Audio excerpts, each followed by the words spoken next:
So I think the contest over the paradigm of the basic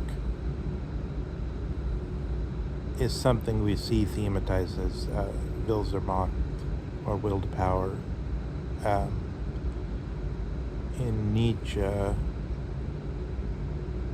So the basic form of this contest that we see today is in the sciences is between the process or a persistent object. If it's a persistent object, let's say in Heraclitus,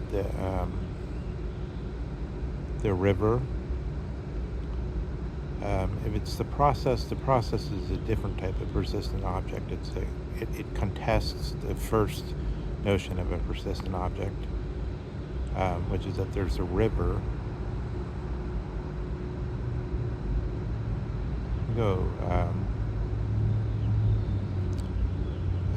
Whitewater river rafting in a river. So, for instance, it's perhaps that's the first way of addressing the thing. It's a river, but there's this other way of thinking about it, which is has a process of happenings, so that you could break it down and say this is the flow is going like this, and this is where the current is. There's a current, and it's you could give it some kind of strict representation and call it a wave function. So, for instance, I mean that's the reason why we have this split in the Grimes divided, because Grimes is that you see now light, and that you understand light is the fastest thing. So we have this split that because all our representations for the past 2,500 years or so have been in this form of either something like a wave function describing a process as processes, or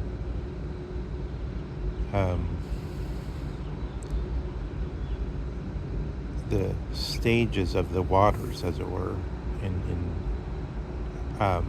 sort of steps describing a chronology, or just as the water understood, either way understood as a persistent object, but the different kinds. So actually we're dealing with a change in a basic paradigm, which then as I was saying, it shows in this that we have this particle version, which is the persistent object as the persistent object, or we have the wave version, which is the persistent object as the process, which can be described then under positivism, can be described mathematically.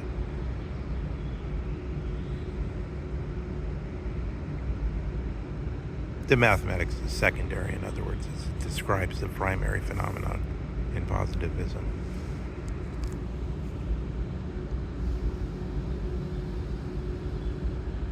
So here we could construct two positions. We could see all the things that go around the will zur Macht, this thing that, so remember, Nietzsche said, who's the most dangerous one, according to Nietzsche, is Socrates, because and the reason is an exact reason. It's because he's introduced theoretical thinking into power in a political entity called the polis. Because the Athenians, even though they put him to death, that later they'd regret putting him to death and canonize him and make him a saint and build in India, where in the middle of the street you'll have this some kind of shrine. So this is a shrine to Plato. It says among the Spartans there was a shrine to Helen. This is interesting, but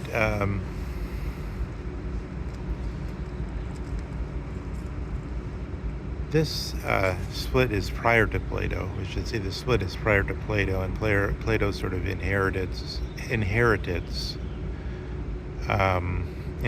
it without really thinking that strongly of challenging it. What he challenges are other things, mainly. What Plato does primarily is he says, instead of the theoi or gods, now we will speak of the ideas. But it's interesting, and he gives ideas the same power as the theoi or gods did, as we see in the Euthyphro, where they're all coordinated to the agathon.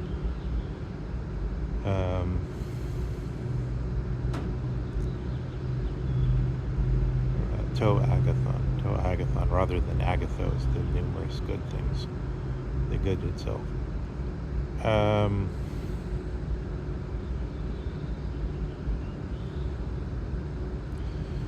Yeah, so we have this, within this we have the theoretical attitude coming up according to Nietzsche as one of these forms of this will to power, or these things that are always striving to become greater than they are, and then maybe the greatest of them is this so-called,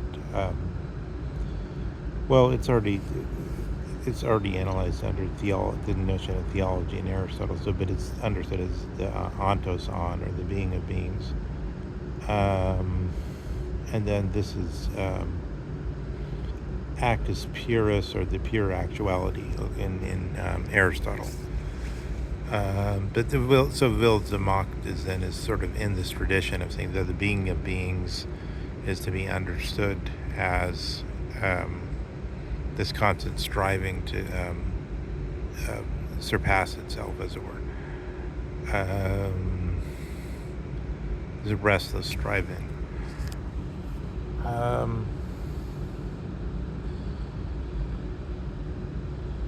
So what Heidegger tries to show partially in a very technical way, is indirect contact with these questions about the wave function as a process against the particle view. The discussions that are immediately around this about, which also link to Hegel, because Hegel is a type of certain type of process thinker, but in a different type of way, the process of the universal history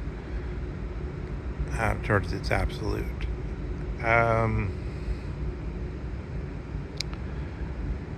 But what Heidegger wants to show is that aside from the processes and the other main paradigm of persistent objects, there's also events, so that they also have this other position of the event, the Regnus,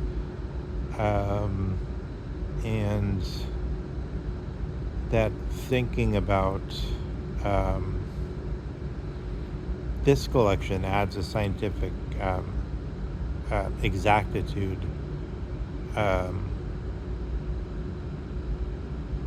to Heidegger, which is usually, I think, not attributed to him, but to the embarrassment of those that have failed to do so.